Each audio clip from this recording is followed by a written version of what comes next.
ওকে, diffraction next topic. সবচেয়ে বেশি important হচ্ছে কি ইন্টারফারেন্স, সেকেন্ডে ডিফ্র্যাকশন আছে। ডিফ্র্যাকশন জিনিসটা তোমরা অবজার্ভ করতে পারো এটা কিছু কিছু ক্ষেত্রে। এটা কি, ধরো খুবই শার্পতম অবজেক্টের মধ্য দিয়ে যদি লাইট পাস করে, তাইলে তুমি এটা যদি শ্যাডো খেয়াল করো, শ্যাডোতে দেখবা এটা দেখবে আঙুলটা তো দেখা যাবে যদি ক্লোজলি দেখো, যে খুবই শার্পতম একটা অবজেক্ট, ধরো এরকম কিছু একটা আছে, এটার মধ্যে দিয়ে যদি লাইট যায় তাহলে এটা শ্যাডোটা এই জায়গাটা একটু এরকম হয়ে যায়, শার্পনেসটা কমে যায়।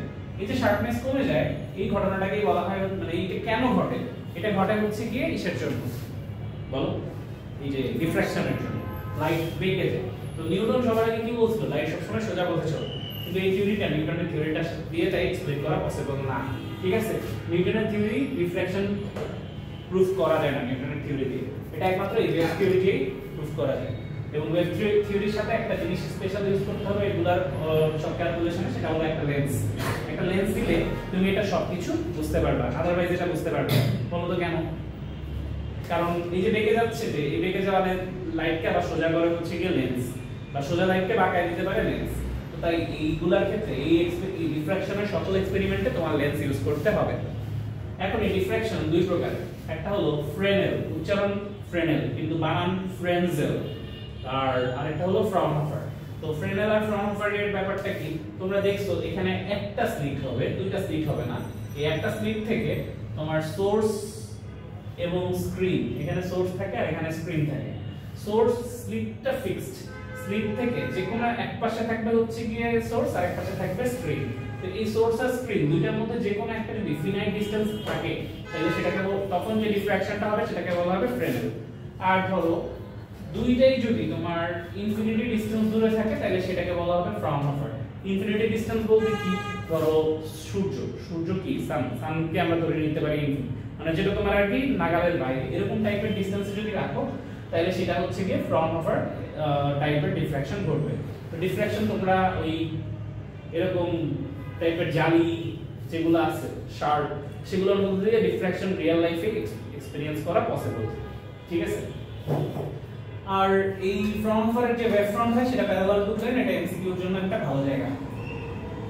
তো এখন তোমার সিলেবাসে কি আছে, তোমার সিলেবাসে শুধু ফ্রাউনহোফার আছে, ফ্রেনেল নাই। ঠিক আছে, সবকিছুই হচ্ছে গিয়ে ফ্রাউনহোফার। তো দেখি চলো ফ্রাউনহোফারের এরপরে কি আসবে, আর কিছু বলার আছে এখানে? ও হ্যাঁ, এই ডিফ্র্যাকশন দুইটা কেসে হবে, যদি কোনো লাইট এর রে ভেরি শার্প অবজেক্টের কোনো একটা কর্নার দিয়ে যায়, অথবা কোনো একটা খুবই ছোট স্লিটের মধ্যে দিয়ে যদি যায়, তাহলে ডিফ্র্যাকশন অবজার্ভ করা যায়। ঠিক আছে, বাট এখন এই ডিফ্র্যাকশন দিয়ে তুমি এগুলো করতেছো, এটা পরে তোমার লাভটা কি, তোমার প্রশ্ন আসতে পারে। এটা দিয়ে হচ্ছে কি বেশ কিছু কাজ করে, যেমন ল্যাম্ডা বের করে, ওয়েভলেংথ বের করে, তারপরে হচ্ছে গিয়ে তোমার কোনো একটা লাইটের কালার কি সেটা যাচাই করে, এরকম আর কি অনেক কিছু এই লাইটের রিলেটেড জিনিসগুলো বের করার জন্য এই ডিফ্র্যাকশনটা ইউজ করা হয়। এছাড়া আর কোনো কাজে এটা তেমন কোনো ইউজ আছে বলে আমার জানা নেই। আর এটার জন্য ডিফ্র্যাকশন ঘটানোর জন্য স্পেশাল একটা ইনস্ট্রুমেন্ট ইউজ করে, যেটার নাম হলো ডিফ্র্যাকশন গ্রেডিং। গ্রেডিং মানে হলো ঝাঁচি, চাল হয়েছে দেখছো না, চাল দিলে পানি পড়ে যায়, তো এরকম লাইট জিনিসটা খুবই সূক্ষ্ম সূক্ষ্ম ফুটা দিয়ে এরকম ঝাঁচি তৈরি করে, এরকম করে এরকম যে মাঝখানে ফাঁকা থাকে, এখান দিয়ে আলো যায়, আলো দিলে আলো বেঁকে যায়। তো এই ডিফ্র্যাকশন টেস্ট করার জন্য তখন এটা ইউজ করা হয়। তোমাদের এই জিনিসগুলোর প্রুফ দেখাটা জরুরি কিনা এটা তোমরাই বুঝবা, বা সূত্র মুখস্থ করা অত্যন্ত জরুরি। তো বস দাও, এটা দেখবো, সেটা হলো সিঙ্গেল স্লিট ডিফ্র্যাকশন। এখানে যা আছে সবই ফ্রাউনহোফার, কোনো ফ্রেনেল নাই। তো ধরো এখানে স্লিটটাকে প্রায় 1000 গুণ জুম করে দেখানো হয়েছে, 100 গুণ জুম করে দেখানো হয়েছে। স্লিট হবে এরকম সাইজে, এটাকে আমরা অনেক বড় করে দেখাচ্ছি। ঠিক আছে, তো এই স্লিটের মধ্যে দিয়ে আলো গেছে, ধরে নিলাম আলোটা এরকম দুইটা চিকন রে গেছে, তুমি একটা লেন্স দিয়ে এটাকে এক জায়গায় অ্যাড করছো। এখন সেন্টারে সবসময় ব্রাইট ক্রিয়েট হবে, কেন? কারণ কোনো পাথ ডিফারেন্স নাই। যদি এরকম আর কি হয়, তাহলে যেটা দেখা যায় সেটা হলো যে একদম সেন্ট্রালে একটা বেশ উজ্জ্বল ব্যান্ড হয়ে যায়, এবং আস্তে আস্তে এটা ব্রাইটনেসটা কমতে থাকে। এই যে ঘটনাটা, এটা হচ্ছে গিয়ে আর কি ডিফ্র্যাকশনের কারণে হয়, বা এই experimental diffraction, single slit diffraction বলা হয়।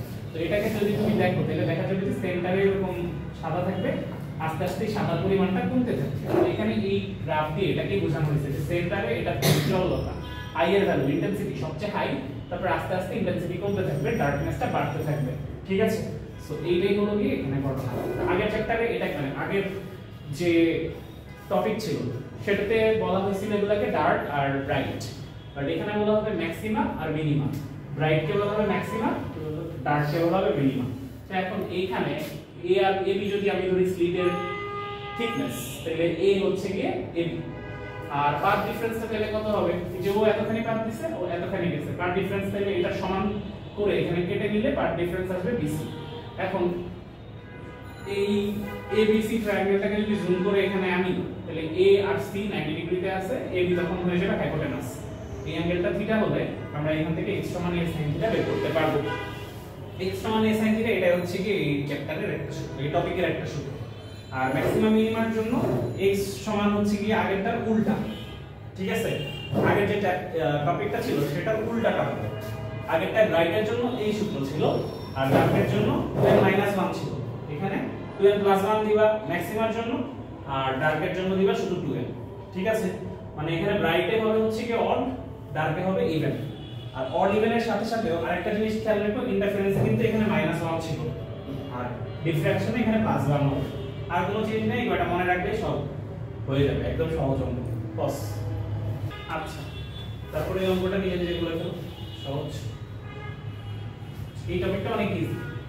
তারপরে হচ্ছে কি ডিফ্র্যাকশন গ্রেডিং। গ্রেডিং কি? গ্রেডিং মানে বাংলায় হলো ঝাঁঝরি।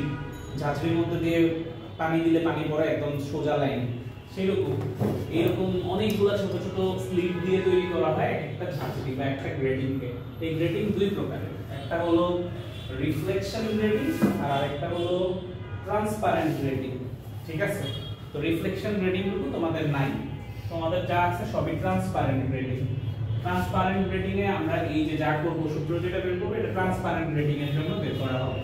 ঠিক আছে, তো এখানে ধরে নেওয়া হবে যে width of every slit a আর উইডথ অফ এভরি লাইন বলতে এই একটা লাইনের মধ্যে যে স্লিটগুলো আছে এটাকে ধরা হয় b, তাহলে গ্রেডিং কনস্ট্যান্ট হয়ে যাবে d সমান a + b, এটা ফর্মুলা ফিক্সড। আর গ্রেডিং কনস্ট্যান্ট পার ইউনিটে n/d/a + b হয়ে যাবে। এখন এইখানে যদি অনেকগুলো স্লিট থাকে তাহলে এই জিনিসটা অনেকটা ইন্টারফারেন্সের মতো হবে, তো তাই এই ডিফ্র্যাকশন গ্রেডিং এর যা ফর্মুলা সবগুলো ইন্টারফারেন্সের সাথে টোটালি মিলে যাবে। আর সিঙ্গেল স্লিট ডিফ্র্যাকশনের কিন্তু যে সূত্রগুলো আসছিল সেগুলো ইন্টারফারেন্সের উল্টা ছিল। ঠিক আছে, মিলে গেলেও এখানে ব্রাইটে a sin theta = n lambda হবে, ডার্কে 2n + 1 হবে, ইন্টারফারেন্সে এখানে 2n - 1 ছিল। আর সিঙ্গেল স্লিট ডিফ্র্যাকশনে এই দুটো উল্টা ছিল।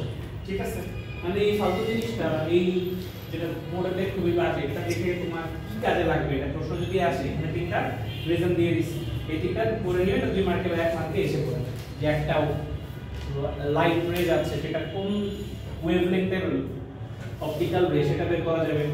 একই ওয়েভলেংথের দুইটা আলাদা রে আছে বা দুইটা আলাদা স্পেকট্রাল লাইন আছে, যদি এটাকে আলাদা করার জন্য এই গ্রেডিং ইউজ হয়। আর rate of change of refraction angle এটা বের করার জন্য হচ্ছে কি এই রিফ্র্যাকশন গ্রেডিংটা ইউজ করা যায়। ঠিক আছে, তো এটা দিয়ে খুবই সহজ সহজ অঙ্ক আছে কিছু, তুলে নাও তারপরে বলছি। এই দেখো 6000 লাইন পার সেন্টিমিটারে আছে কোন একটা গ্রেডিং, এটার মধ্যে দিয়ে সেকেন্ড ম্যাক্সিমা সোডিয়াম লাইট পাওয়া গেল। তো ল্যাম্ডা ছিল দুই রকমের, এখন এই দুইটা ল্যাম্ডা লাইটের মধ্যে অ্যাঙ্গুলার ডিফারেন্স কত এটা জানতে চাওয়া হয়েছে। তো সবার আগে জানতে হবে যে এই 6000 লাইন পার সেন্টিমিটার কি নির্দেশ করতেছে। এটা হচ্ছে গ্রেডিং কনস্ট্যান্ট পার ইউনিট, অর্থাৎ এই যে এই জিনিসটা এটা হলো n এর ভ্যালু। তোমার সূত্র কি d লাগবে, n থেকে d কিভাবে বের করবা, 1/n করে দিলে তাহলে ডাইরেক্টলি হয়ে যাবে। ঠিক আছে, তাহলে এখানে আমরা বলতে পারি যে 1/n sin theta d sin theta সমান n ল্যাম্ডা। সেকেন্ড ম্যাক্সিমা বলছে তো n এর ভ্যালু তাহলে এখানে আসবে 2 ল্যাম্ডা। ফার্স্টে ল্যাম্ডা 1 দিয়ে একবার থিটার ভ্যালু বের করবা, আর এরপরে এই সেম জিনিস থিটা 2 বের করবা ল্যাম্ডা 2 দিয়ে, বের করে ডেল থিটা বের করবা। উত্তর মনে হয় 4 ডিগ্রি আসবে, দেখুন না উত্তর আসবে 0.058 ডিগ্রির মতো আসবে। করে ফেলো, এগুলো এরকমই অঙ্ক যে এই জিনিসটা খালি বোঝানোর জন্য এই অঙ্কটা করতে দেয়া, আর এগুলো করছি না।